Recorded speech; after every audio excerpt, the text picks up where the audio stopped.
Bonjour Karim Kadjar, on se retrouve au bout d'un an au café La Renaissance. Bonjour. Bonjour. Karim, tu es un artiste de théâtre, aussi un artiste de cinéma, connu et reconnu. Je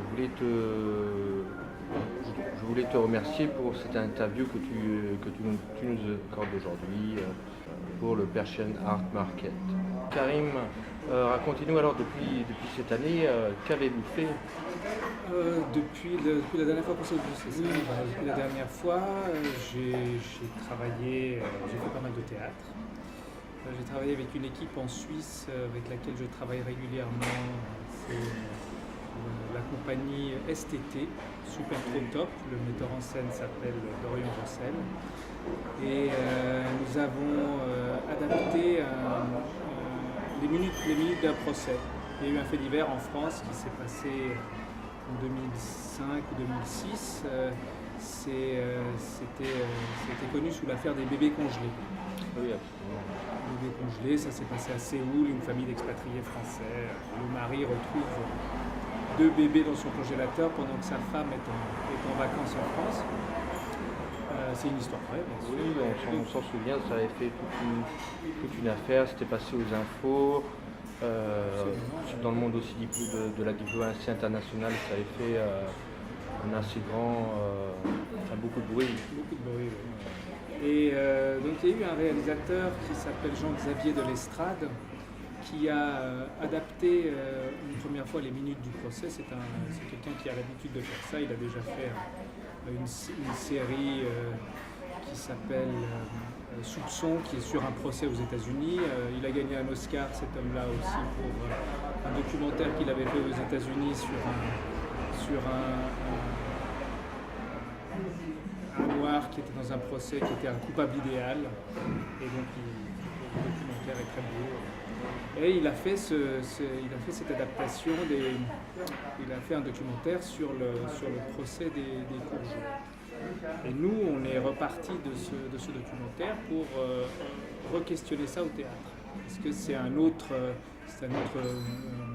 média, le théâtre, qui permet d'aller plus en profondeur sur certaines questions. Donc on a fait ça cette année. Et j'ai aussi eu le plaisir de faire un téléfilm pour Arte avec un réalisateur persan qui s'appelle Nader Takmetomoyou. D'accord. Le téléfilm s'appelle Les pieds dans le tapis et c'est une histoire qui se passe entre l'Iran et la France, c'est une comédie. Et j'ai aussi fait un spectacle pour enfants, beaucoup de choses. D'accord, très bien. Alors Karim, nous voudrions surtout vous connaître un peu plus, vous faire connaître un petit peu plus et savoir un petit peu qu'est-ce qui a fait que vous êtes rentré dans le monde du théâtre, du cinéma. Quel a été l'élément déclencheur, l'élément déclic? Ça s'est un peu fait à mon insu. On est parti j'habitais, je suis né à Téhéran, j'y ai vécu 8 ans. Mes 8 premières années, on est parti après la Révolution en 80 pour aller à Dubaï, dans les Émirats arabes unis. Là-bas, j'ai dû très rapidement m'adapter à une école anglaise. Je ne parlais pas anglais, toute une autre façon de vivre. Tous mes repères avaient changé. Et pour me faire des amis, pour m'intégrer finalement dans cette nouvelle vie, j'ai fait beaucoup d'activités parascolaires à l'école et puis parascolaires, c'est tout ce qui était. Par exemple, j'ai fait du scoutisme, chose que j'aurais probablement jamais fait. Donc voilà, j'ai fait du scoutisme, entre autres, et j'ai aussi fait de la guitare, pour faire des amis en dehors. Mais bon, l'activité qui m'a le plus aidé, je pense, c'est d'avoir participé à un atelier de théâtre que l'école organisait. Tout au long de l'année, on faisait des répétitions. C'était une fois par semaine. spectacle en fin d'année et on a fait une adaptation du Magicien d'Oz. Et il s'est trouvé que, pour je ne sais quelle raison, c'est moi qui est devenu le magicien. Le magicien, c'est un petit rôle dans le Magicien d'Oz, mais c'est un rôle assez clé. Donc voilà, ça m'a beaucoup plu de faire ça. Et je crois que c'était bien parce que les gens ont apprécié le spectacle. Donc ça a posé une petite graine comme ça dans ma vie. Petit à petit. Pardon ? Une petite graine qui a semé petit à petit. Petit à petit, il y a eu plusieurs choses. Après Dubaï, je me suis installé, ma famille s'est installée en Suisse, à Genève, et poursuivi une scolarité tout à fait normale. Et ma sœur, qui dans sa jeunesse avait fait des ateliers, des anniversaires organisé des anniversaires d'enfants quand elle était à Paris, m'a donné l'idée d'organiser des anniversaires en Suisse pour pouvoir gagner de l'argent poche. J'étais avec un ami qui s'appelle Étienne Fag, et on s'est dit que ce serait une bonne idée de faire ça. Sauf que nous, on n'avait pas juste envie d'organiser des jeux, le jeu du mouchoir et des trucs comme ça. On s'est dit que ce serait beaucoup plus drôle de faire un spectacle de clown. Je ne savais pas du tout ce que c'était le clown. On a inventé notre spectacle qui durait une demi-heure. C'était Pipo et Chico, moi j'étais Pipo. Donc voilà, ça a eu beaucoup de succès ce spectacle. Même bien des années après qu'on ait arrêté, on a fait ça pendant 2 ans, bien des années après qu'on ait arrêté, il y a des gens qui téléphonaient encore chez ma mère pour savoir si nous organisions, on s'appelait Anniversarius, si on organisait ça. Donc voilà, ça c'était une autre petite graine, ces spectacles pour enfants, spectacles de foule. Et après le lycée, moi je me suis inscrit dans une université, je me suis inscrit en HEC en Suisse. Et mon ami Étienne, avec lequel je faisais ces spectacles de clown, a doublé 2 fois le lycée, ce qui fait qu'il a terminé plus tard. Et le jour où il a eu son bac, il m'a dit voilà, j'ai enfin eu ce papier et maintenant je vais me lancer. Je me dis qu'est-ce que je vais faire. Il m'a dit j'ai décidé d'aller faire du théâtre à Paris. Je me suis dit, c'est quelque chose d'extraordinaire, quelle bonne idée, quelle chance tu as de faire ça. Et ça m'a trotté dans la tête. J'étais en train de passer mes examens de seconde année. Et à la fin des examens, j'en ai vraiment eu ras-le-bol de cette école. Ça ne m'intéressait pas tellement ce que je faisais, la microéconomie, la macroéconomie. Et j'ai annoncé un soir, sur un coup de tête à mes parents, que j'allais partir faire du théâtre. Étienne partait faire du théâtre, donc moi j'allais faire du théâtre. Pour mon père, bien sûr, c'était parce que j'avais raté mes examens. Je dis, je ne sais rien, si j'ai raté, les résultats sont dans un mois, mais quels que soient les résultats, que je réussisse ou pas, j'arrête. Je pense que ce que je vais faire, c'est du spectacle. Et finalement, mes parents ont cédé, se disant que ça allait être un caprice passager, et puis que et finalement, je suis parti. Et, petite précision, je suis parti en ayant réussi mes examens. On est arrivé à Paris, on s'est installé, on ne savait pas du tout ce que c'était finalement faire du théâtre. Le théâtre, personne dans notre famille faisait ça. Ce que je connaissais du théâtre, c'était Jacqueline Maillon au Théâtre ce soir, ce qui est déjà très bien. Jacqueline Maillon est une grande actrice, mais au Théâtre ce soir, c'est moins... Bon, les choses faisant, la chance, les rencontres ont fait que finalement, 25 ans après, j'y suis. Oui, ça, je trouve ça assez magique et te voir évoluer et beaucoup travailler parce que ta biographie est quand même assez foisonnante de pièces, de monologues, de tout genre de performances, c'est assez impressionnant. Donc Karim, si j'ai bien compris, lorsque tu parles d'un théâtre d'art, d'une certaine manière on pourrait dire que tu utilises le théâtre comme un média d'expression afin de véhiculer un message aussi, une idée. Véhiculer une idée, j'utilise, pour moi c'est un média de réflexion, le théâtre. Ça permet de réfléchir. Le théâtre c'est un des arts, bien sûr que ça permet de réfléchir, mais on ne réfléchit jamais aussi bien que quand on s'amuse. C'est très important. Donc il y a du divertissement, le divertissement est important dans le théâtre. Mais si ce divertissement est vain et juste là pour faire rire, pour moi c'est un travail qui n'a pas lieu d'être. Il faut allier la réflexion et le divertissement. C'est ma conception de la chose. C'est un des seuls arts pour moi, le théâtre, il me semble, c'est tous les arts vivants, tous les arts du spectacle. Je mets le théâtre dedans, je dis théâtre, mais on peut très bien... la danse, je ne fais pas de frontières entre la danse, le théâtre, le chant, le cinéma. Le cinéma, c'est encore autre chose. Mais parlons du côté artisanal de mon métier, c'est-à-dire le théâtre. C'est un des seuls arts qui nécessite, au moment où il se produit, qui nécessite qu'il y ait des personnes qui le regardent. Il nécessite un entre-gens, une communauté de gens qui viennent et qui sont consentants et qui sont venus là pour avoir une expérience commune. C'est l'un des arts pour moi qui est le plus, comment dirais-je, physique quantique. Parce qu'en physique quantique, quand c'est ce qu'on dit, on dit que, admettons qu'il y a une feuille qui tombe d'un arbre. Cette feuille, elle tombe, mais elle ne tombe, donc elle tombe, ça c'est une chose, et si on regarde cette feuille tomber, elle ne tombe pas de la même manière. C'est parce que le regard agit. Et c'est Peter Brook qui disait que le théâtre commence à exister dès qu'il y a une personne qui traverse une scène et qu'une autre personne la regarde.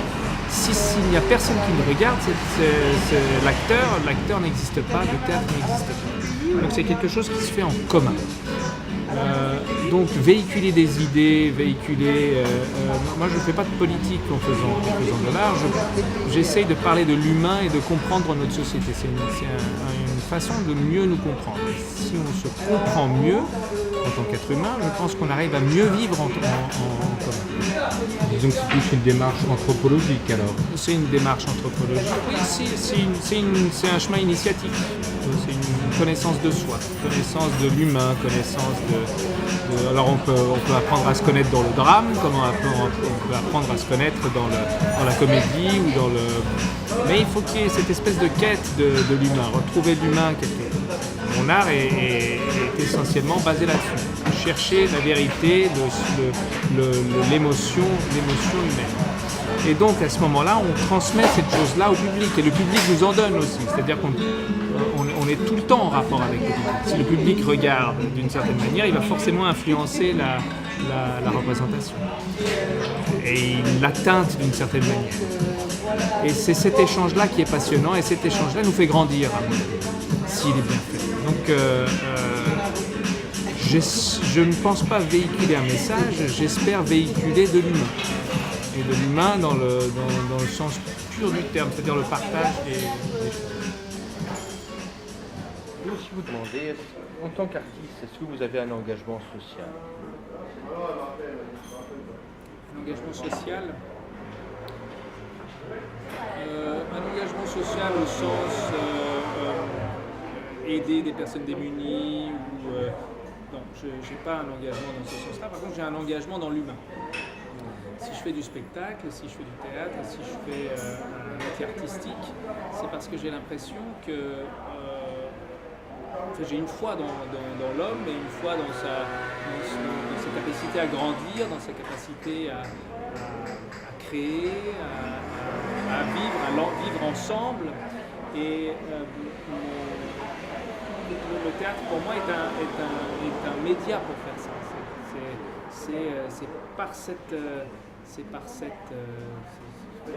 C'est cet outil-là que j'ai moi pour appréhender mes contemporains et aussi essayer de les faire un peu réfléchir, tout en réfléchissant moi-même. Je ne veux pas leur donner une leçon de spectacle et l'art au sens large, pas juste le spectacle vivant, et là pour poser des questions.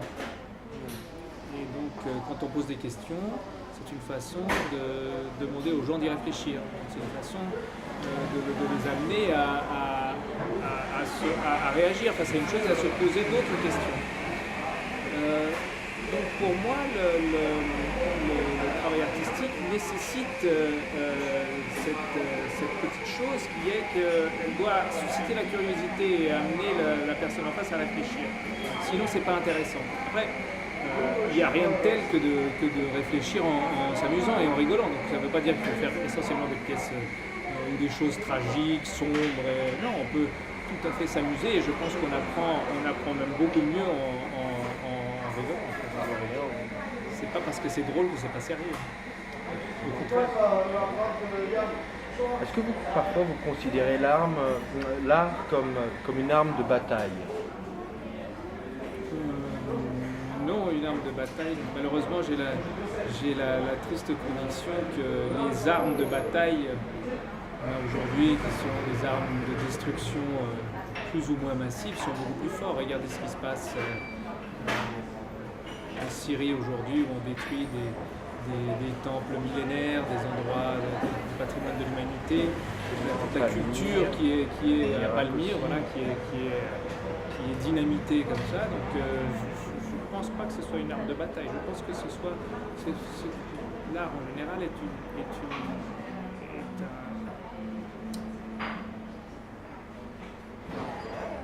une forme d'élan vers la création et vers l'humain, dans le fond. Parce que l'humain est fait pour créer.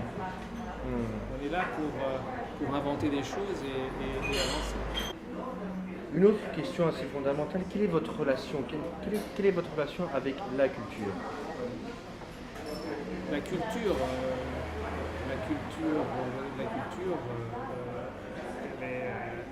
cultiver, c'est faire grandir, prospérer.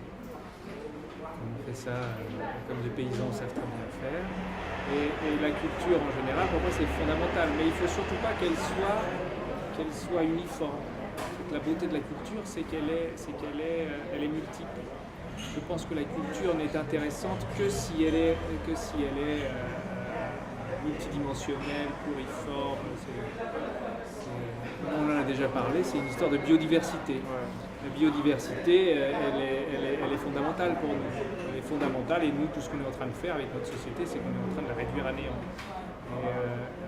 C'est ce qu'il faut il faut lutter contre ça. Il faut lutter contre l'homogénéisation. Et pour moi, la culture est l'un des chevals de bataille. Il faut qu'on soit pluriculturel. Qu'il y ait autant de cultures, si c'était possible, qu'il y ait autant de cultures qu'il y ait d'individus sur Terre, ce serait formidable. Parce que c'est par la culture d'autrui qu'on arrive à grandir. Parce que tel groupe ethnique, tel groupe culturel va comprendre une chose d'une certaine manière, va la mettre en évidence. C'est flagrant dans la cuisine, par exemple. Dans la cuisine, comment agencer deux aliments, deux ingrédients avec telle et telle épice, telle et telle chose, et on nous fait voyager, on crée des émotions comme ça.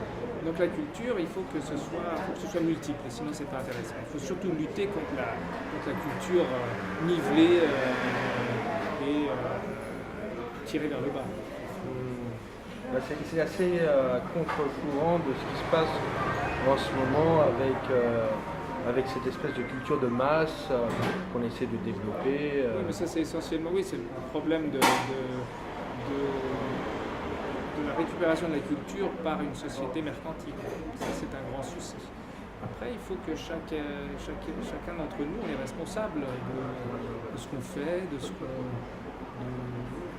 recherche et ce dont on a envie, et il faut l'affirmer. Karim, selon Baudelaire, l'art est un mnémotechnique du beau. Qu'en pensez-vous?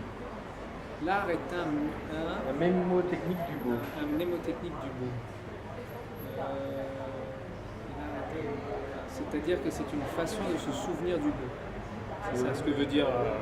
Alors je ne sais pas très bien dans quel contexte c'était dit, parce que moi généralement je suis très sensible à Baudelaire. J'aime beaucoup, c'est même lui qui m'a amené à lire et à aimer la poésie, la littérature. C'est Les Fleurs du Mal. C'est un livre que mon père m'a donné, donc c'était très important. Mais je veux dire que je suis assez dubitatif. La mnémotechnique du beau, alors déjà il faudrait savoir ce que... Déjà le mnémotechnique c'est c'est assez réducteur. C'est une façon de se souvenir d'eux, et je pense que l'art c'est plus qu'une façon de se souvenir d'eux, c'est une façon de vivre, c'est une façon de grandir, donc c'est plus que mnémotechnique. Et aussi il faut savoir ce que c'est le beau. Le beau, si c'est vu dans le sens esthétique, si c'est vu dans le sens ceci est beau, ceci est moche, dans le sens comparatif, je ne suis pas d'accord avec ça. Parce que le beau, dans le fond, je trouve ça assez peu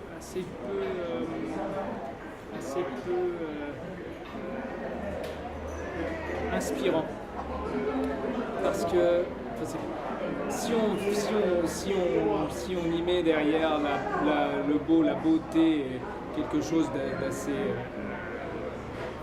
figé, comme ça, je trouve que ce qui est laid est plus engageant, parce qu'elle amène à réflexion. C'est-à-dire que ce qui est beau, on regarde, c'est beau, c'est super, c'est beau, c'est joli, et ça nous fait une petite émotion. Et si c'est laid, cette chose-là, elle va demander plus d'attention, elle va nous attirer par d'autres endroits et nous amener dans d'autres façons de réfléchir. Par exemple, vous prenez un ciel bleu. Un ciel bleu, c'est un ciel à l'azur bleu, c'est beau. Mais prenez ce ciel bleu en photo. Alors vous avez une belle photo bleue. Ça s'imprime comme ça. Et si vous photographiez un ciel très nuageux, très tumultueux, très orageux, eh ben vous allez avoir une photo de quelque chose de beaucoup plus inspirant, parce qu'il va y avoir un mouvement, les vents, les couleurs. Donc moi je trouve ça beau. Alors voilà. Peut-être que le fait que j'aime ce qui peut être vu comme quelque chose de moche, je pense qu'un ciel nuageux c'est beau et tout le monde trouve ça très beau.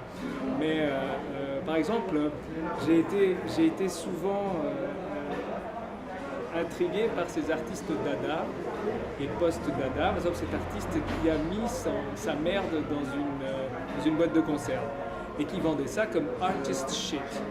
Donc la merde de l'artiste. Donc il n'y a rien de beau là-dedans. Il y a rien de, il y a quelque chose de, il y a une boutade, il y a de l'humour, il y a de. Donc voilà, moi je trouve ça quelque part plus inspirant que la partie de la Divine Comédie, le paradis. Donc, dans la Divine Comédie, un livre que je trouve formidable, mais ce que je trouve formidable, c'est l'enfer, voire le purgatoire. Parce que je trouve que Dante était plus inspiré dans la béatitude, dans le paradis, c'est l'amour de Béatrice, et c'est juste une forme d'extase qui me parle beaucoup moins, alors qui me parle moins en tant qu'être vivant, qui tous les jours a ses petits travers, la béatitude est trop absolue, la beauté, le beau est trop absolu. J'aime les choses un peu plus contingentes, j'aime les choses un peu plus rugueuses. Par exemple, un immeuble ancien tout refait, très léché comme ça, avec une belle façade et tout ça, me touchera beaucoup moins qu'une cabane Beccati, que des gens trouveront moche, peut-être, et que moi je trouverais beaucoup plus inspirant. Je ne pourrais pas dire que c'est beau, je trouve que c'est épanouissant, c'est inspirant. Donc mon rapport au beau, la beauté, tout dépend ce qu'on met derrière beau. Mais mnémotechnique, certainement. D'accord. Est-ce que pour vous, dans le monde d'aujourd'hui, est-ce qu'un artiste peut vivre de son art? La vaste question, mais déjà simplement, est-ce qu'on peut vivre tout court dans une société comme la nôtre? Ah oui, non, mais c'est une blague. Mais c'est vrai, c'est quelque chose tout est tourné autour de l'argent, c'est vrai. Mais moi je le souhaite, je veux dire, c'est fondamental qu'il arrive à vivre de son art. En même temps, je considère quand même la majorité des êtres humains comme des artistes. Parce qu'on est pourvu d'une grande créativité. Alors il y a des artistes qui sont en sommeil, d'autres qui sont endormis, d'autres qui sont sous narcoleptique, et d'autres qui sont réveillés. Donc je pense que c'est souhaitable qu'on vive de son art. Si on n'arrive pas à en vivre, c'est qu'on doit sacrifier un certain temps de notre vie à faire autre chose. Et il faut que cette autre chose soit passionnant, donc qu'il devienne aussi une forme d'art. Donc oui, je pense qu'il doit vivre de son art. Maintenant, s'il n'arrive pas à joindre les deux bouts et qu'il se retrouve à devoir faire autre chose, et bien que cette autre chose, cette personne la fasse avec un sentiment artistique. Karim, juste une dernière question. Pourquoi as-tu décidé de faire partie de cette association à but non lucratif, la Persian Art Market? Parce que j'y ai déjà été invité de façon très sympathique. Ça, c'est une chose. Parce qu'il me semble que c'est important de promouvoir une forme artistique persane, toutes les formes artistiques persanes qui existent. Donc des formes artistiques iraniennes, pour être Bien sûr, plus global. Persan iranienne, c'est très important. On connaît beaucoup, qu'est-ce qu'on connaît beaucoup de l'art iranien, de l'art persan, c'est l'art antique, on connaît Persépolis, on connaît aussi les peintures Kadjar, mais on ne sait pas ce qui se passe aujourd'hui en Iran. C'est un pays foisonnant où la majorité de la population en dessous de 45 ans, des gens qui sont plein d'idées, il y a quelque chose aujourd'hui, il faut promouvoir l'art iranien. Maintenant, au-delà de ça, personnellement, c'est aussi parce que je suis moitié iranien, moitié suisse, donc c'est une grande part de ma vie, l'Iran. Voilà, je pense que c'est très important de faire ça. Et on est très honoré de te compter parmi nos membres. Merci beaucoup Karim pour cette interview et on se dit au mois de juin à la prochaine exposition. Avec plaisir. Merci. Au revoir. À très vite.